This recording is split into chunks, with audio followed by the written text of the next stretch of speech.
السلام علیکم ورحمۃ اللہ وبرکاتہ۔ ناظرین محترم، میں بہت بڑی اپڈیٹ لے کر آپ کے سامنے حاضر ہوں، کیونکہ حکومت نے ایک بار پھر معاملات جو ہے وہ خراب کیے ہیں، اور یہ معاملات خراب کرنا اس چیز کی طرف اشارہ کیا جا رہا ہے کہ نیت بہت خراب ہے۔ ناظرین محترم، آپ کو بتانا چاہتا ہوں کہ آپ جانتے ہیں کہ تحریک لبیک پاکستان نے ختم نبوت، یہ جو قاضی فائز عیسی نے کیس فیصلہ کیا تھا، اس کے خلاف ختم نبوت کی ریلیاں نکالی، 14 اگست کے اندر اعلان کیا۔ دیگر مقامات پر تحریک لبیک پاکستان نے اپنا حق مسلمانی کا حق ادا کرتے ہوئے اس کے خلاف جو ہے وہ آواز بلند کی، اور باقی دیگر اور بھی کافی ساتھیوں نے اس کے خلاف جو ہے وہ آواز بلند کی۔ اور اب جناب 22 اگست کو یعنی کہ صبح کو اس کیس کی دوبارہ سماعت ہونی ہے۔ تو ناظرین محترم، جب سماعت ہونی ہے تو تحریک لبیک پاکستان کے رکن شورا قائد جناب محمود عوان صاحب، ان کی طرف سے اعلان ہوا ہے کہ تحریک لبیک پاکستان کے وہ کارکنان جو اسلام آباد اور راولپنڈی کے، وہ وہاں پر پہنچے، ٹھیک ہے، یعنی کہ صرف مطلقاً پہنچنے کا کہا گیا تھا، کوئی ہلا گلا کوئی کسی قسم کا نہیں کہا گیا۔ تو حکومت جناب وہاں پر ریڈ زون کے اندر داخل ہونے پر پابندی لگا دی، بھائی کوئی بندہ داخل نہیں ہو سکتا۔ ایک طرف تحریک لبیک پاکستان کا یہ اعلان ہوتا ہے، دوسری طرف ریڈ زون کے اندر جناب وہاں پر کنٹینر لگا دیے جاتے ہیں، پابندی لگا دی جاتی ہے کہ جناب اسلام آباد ریڈ زون کے اندر کوئی بندہ داخل نہیں ہو سکتا۔ ناظرین محترم، ان کا یہ کنٹینر لگانا، ان کے یہ راستے بند کرنا، یہ ان کی نیتوں کو ظاہر کر رہا ہے کہ جناب ان ججوں کی نیت کیا ہے۔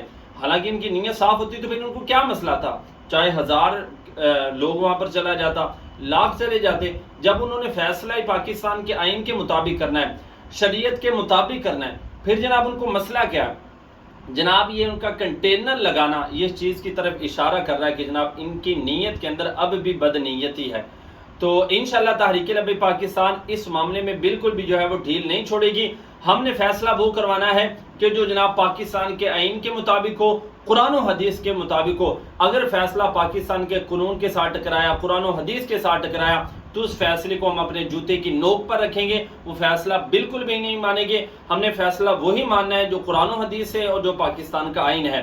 تو پاکستان کا آئین یہ کہتا ہے کہ قادیانی کافر ہیں، وہ شاعر اسلام نہیں استعمال کر سکتے۔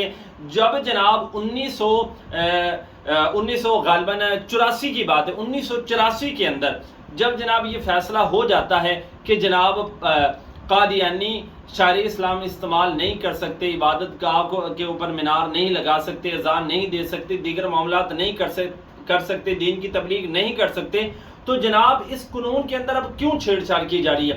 پیچھے وہ قربانیاں یاد نہیں کہ جو 10,000 مسلمانوں نے جناب یہ قانون بنانے کے اندر قربانیاں دی، کیا وہ طلباء یاد نہیں کہ جن پر جناب قادیانیوں نے جناب مار کٹائی، جن کے ساتھ کی ظلم و ستم کیے، کیا وہ ساری مسلمانوں کی قربانیاں آپ رونگتے ہوئے جناب یہ فیصلہ کرو گے؟ ان کی ساری قربانیاں آپ کی نظر میں کوئی معنی نہیں رکھتی۔ ہمارے بڑے بڑے اسلاف، بڑے بڑے علماء کرام نے قربانیاں دی، وہ کہاں پر چلے گی؟ تو انشاءاللہ علامہ سعد حسین رضوی صاحب نے کہا تھا کہ 10,000 قربانیاں دے کر یہ قانون بنا ہے، اگر 10 لاکھ قربانیاں دے کر یہ قانون بچانا ہوگا نا تو انشاءاللہ ہم پیچھے نہیں ہٹیں گے، انشاءاللہ ہم اس قانون کو بچائیں گے۔ باقی انشاءاللہ صبح اس حوالے سے جو ان کی لیٹسٹ اپڈیٹ آتی ہے تو اسے بھی آپ کو ضرور آگاہ کریں گے۔